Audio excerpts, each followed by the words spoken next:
All right, everybody, getting ready to play scenario 3, all green alike, doing it this fancy way, filming my computer screen. How top-notch quality is this?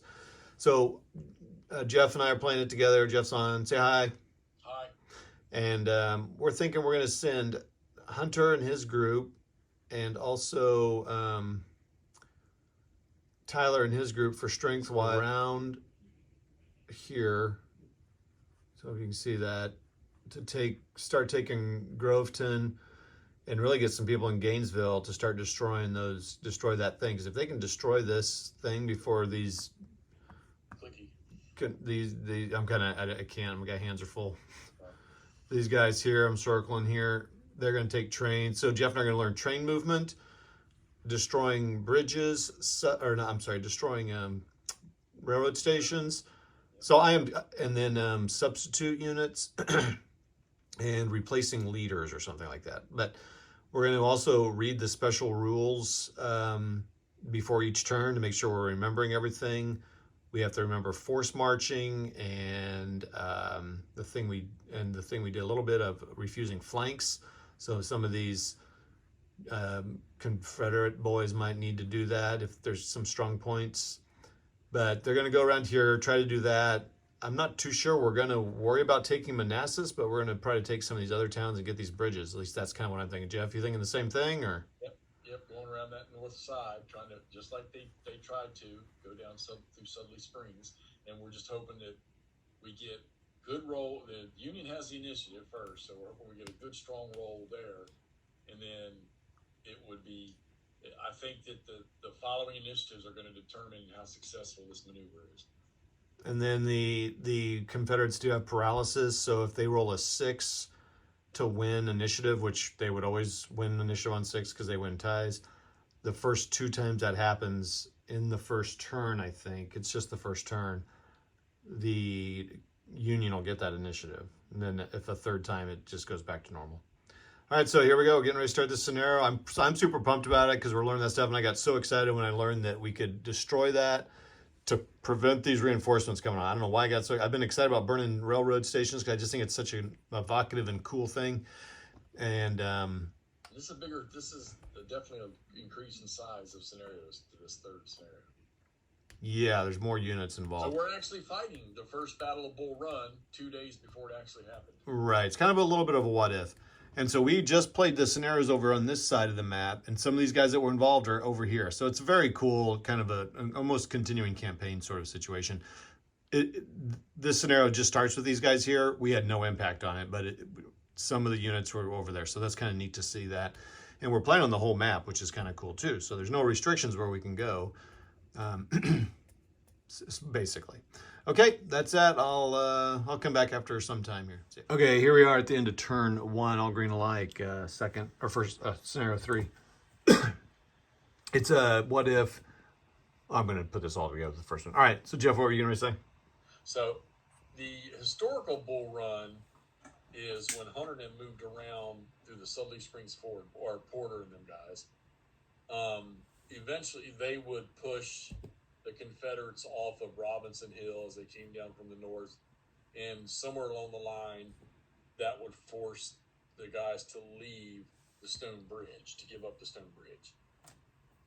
So, in similar fashion, 2 days earlier than the actual fight, we pretty much created the same thing. Yeah. So right now the Union is sitting at, hold on, I got it written down here, plus right now 10, 11, 12, 13. They just need 10 to get a victory of any sort. So they got 13 victory points right now. However, actually now Groveton is now only worth 6. So knock that down 4 points. So now they're at 9. So now they don't have a victory. So, but that was big. It seems big. We've done this before where the Union grabs something real quick and then the Confederates take it away. This seems a little harder for the Confederates to do that this time. Possibly. We kind of basically moved all the Union up here to reinforce Centerville. These guys will continue kind of moving up here to protect Centerville. That's the only thing the Union has to protect. I mean, but they've got to protect it because Ewell could get all spicy and move up here and take it because it's a pretty weak unit. So the Union does have to protect it.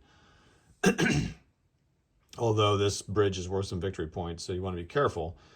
The cool thing is you got some Union guys coming from back here on the trains coming this way. So it's kind of cool. The Union can't just kind of go across and then sweep down because they do have to protect from back over here. They did move in here quickly and block this from being used as a train stop, but you can stop here. And they did get in there. They kind of burnt out. Burnside burnt out. It would have been, we were really hoping to get him in there and destroy, but we did not. So now we got to think about what we want to use Burnside for right now. It's not worth a ton of points to do that, so it might be worth moving away. But it is a victory point location, but I don't think it's worth much. So we need to, so that's, it feels good as the Union side. It feels like to me, I mean, just because we were able to capture some points, I feel like it's good to capture those points in that first turn because now you're not, you just can build on that. So, I mean, I can't tell who it's going to win or not. I mean, this is the big one here, Manassas. I'm sorry, that's Manassas, right? Yeah, down there, Manassas. Yeah, this is the first Battle Bull Run, so. So, big train depot area over there. Anyway, what other thoughts from you, Jeff? Yeah, like I said, I think this next turn is going to be extremely interesting because there's going to be a lot of activity in combat on this next turn. Yeah. One thing we should have done better, the Confederates have 3 cavalry, and I feel like the Union got 2 or 3 initiatives in a row, which really helped them get down here. But there was a chance for us to get a cavalry in here or like something, and that would have kept them from flanking Stone Bridge. It would have caused some headaches, and I feel like we probably should have done that. That's the only kind of regret I have is the Confederate right now, I think. Yeah, we could have done some more delaying. Right now, we're kind of building these guys up here.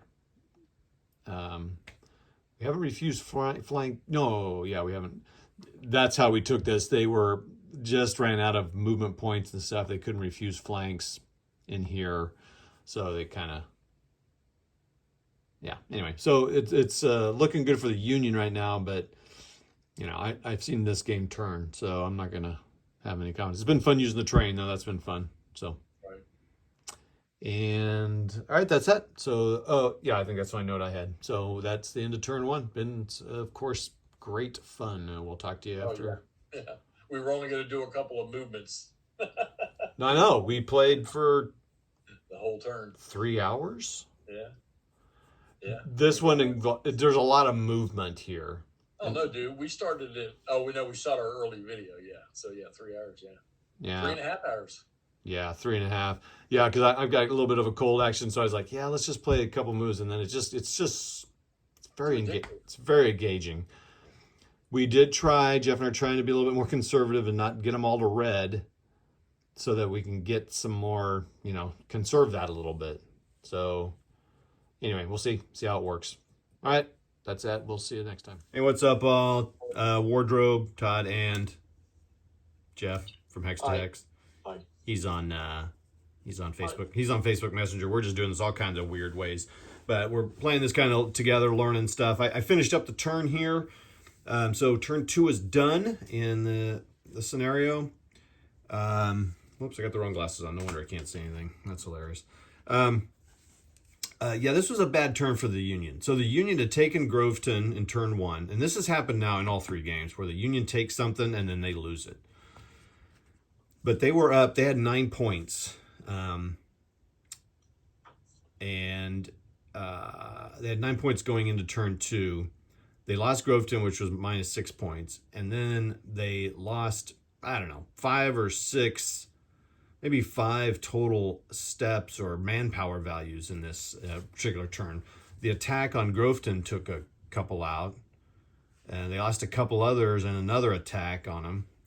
And then they lost 2 or 3 attacking units. So, because they had so many units going in, so they won the battles, and the Confederates had to retreat, actually one of them they didn't have to retreat. I think they just demoralized or something. Or is that the right term? Yeah. Yeah. But then the Union had to take losses. So they took 2 or 3 losses because they attacked, because they were attacking with such a large group, which makes you think, oh, do you attack with smaller groups then? I mean, it was kind of interesting. But oh, I love this mouse, boy. Love this Hey, here's a negative product endorsement. Do not ever buy the Apple Magic mouse. Don't ever do it. Okay, so Burnside, actually, he was one of the big losses we had, and he had to retreat. So he was able to retreat all the way down here, right next to another Bristow Station victory point. But I moved the 13 Mississippi down into it. So it's like, yeah, you're not getting that Burnside. So that didn't happen. That would have been probably just a couple points.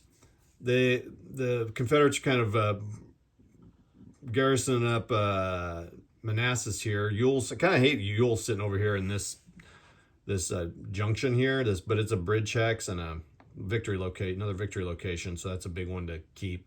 But I just hate for Ewell. He's got 5-1-1, but he's in breastworks too, so he's sitting there all cozy. The Union is getting all saucy and coming across here to do something. I was going to thinking they could help the Union attack Manassas, but it's more just to get these guys all curious. So who knows? Maybe they'll attack these 11 North Carolina boys or something. But they're in breastworks too, so now it's a 3-2 attack. We were able to had some really good rolls for the Confederates, and they got their big Johnston's Army of the Shenandoah, Bartow, LZ, and someone else. I don't want to touch my mouse because I'm afraid I'll go everywhere. And B, pretty strong units there. They're going to make a big impact on here. So they're going to either go for McConnell up here. I think oh yeah, no, they never made that. But he had LZ, and these guys had some good rolls and were able to get down here to Gainesville using trains. Good job, Union, not blocking off the train. We can't lose this bridge. We can't lose that. We can't lose Centerville. So there we go. Now Longstreet's hurting. He's in Abattis. Oh, that's fine. I didn't know we built an Abattis 1 for him. So he's at 1. He's sitting out here in the middle. I guess it's not a bad place to be because the Union's gonna have to bring some guys down here to get to Manassas if they're gonna take that. So at least his zone of control is slowing him down, but they could go around, I guess. But anyway, any thoughts from you, Jeff, on what's happening? Pretty easy. Well, so the Confederates did a good job, and interestingly enough, we haven't even engaged 60% of the Confederate forces. Yeah, these guys haven't done a thing. They just moved. Yeah. So, the Yanks are beat up pretty good, but they got to attack next turn. There are no options. They have to attack if they want to win. Yeah, Early and Koch are disorganized. But yeah, we got a 7-1. You have something. It's funny that in this scenario they're kind of just upping the number of manpower that we're getting. A little bit more artillery, but it's looking like you need a lot more artillery to get some advantage here. Anyway, losing troops. I already said that losing troops was the first time I ever had that experience doing that. So, I don't know. That's that. We're having a great time. It's amazing to me. We have just a few more troops, but there's just so much more to do. This scenario is taking us longer to play, not because we're looking up rules though, but just because there's more stuff to do. Yeah. That first turn took us a long time. Well, the second one, I don't. Other than just these final little pieces, I think the second one moved on because we fought a lot more. Yeah. That kills fatigue. Yeah, that's true. That's right. The first one was all moving, which takes 2 or 3 times each person. And we're not having to. It's not a brainstorm anymore for us to do combat. Right. I think at least we think we know what we're doing until we play someone that says, yo, boys. We failed to force march, but we don't think we had very many, if any, this turn. But we did fail to do it. Remember we discussed it. We didn't want to do it because of No, I'm sorry, not forced march. Extended march. But most of the fatigue came from combat. So if we missed it, we missed a couple. And when I kind of finished up this second turn, I was keeping an eye on it, and we didn't come across it. One guy did. It was the Mississippi, and he didn't. He was fine. So that's that. It was fun times. We're enjoying it. So we'll get turn 3, and we'll have this. I mean, I think we could finish turn 3 in a couple hours. You know? Yeah, because we're going to have to everything for the Union is going to have to attack. So unless they get these blowouts where they only take one fatigue hit, the turn will be over pretty quick. I mean, so the Union can get a victory, not a great victory, but they can get a victory if they can take Groveton and move the Confederates back without taking. Oh, they can't take. Man, they can't take very many more losses. Even with all the strength point losses they've got, do you think we're gonna be able to do it? Let's see. So they're. Oh yeah, I'm sorry. You're right. Yeah. They're gonna have to cause some serious pain. They're at -4 right now, so they're gonna need some serious grand assaults. And I'll tell you what, we haven't had good luck getting those going on this turn. No. We'd roll and then we fail. Why roll a 6-on-1 and one unit attacked? But yeah, I think we got one done. But yeah, we've had a couple not go through. They rolled really low and didn't get anybody else on, and right. So anyway, so fun time. I mean, we're still having a good time with this, and so we'll do turn 3 later this week sometime, and we'll post a vid up. Thanks all. We'll see you at the end of turn 3. Bye.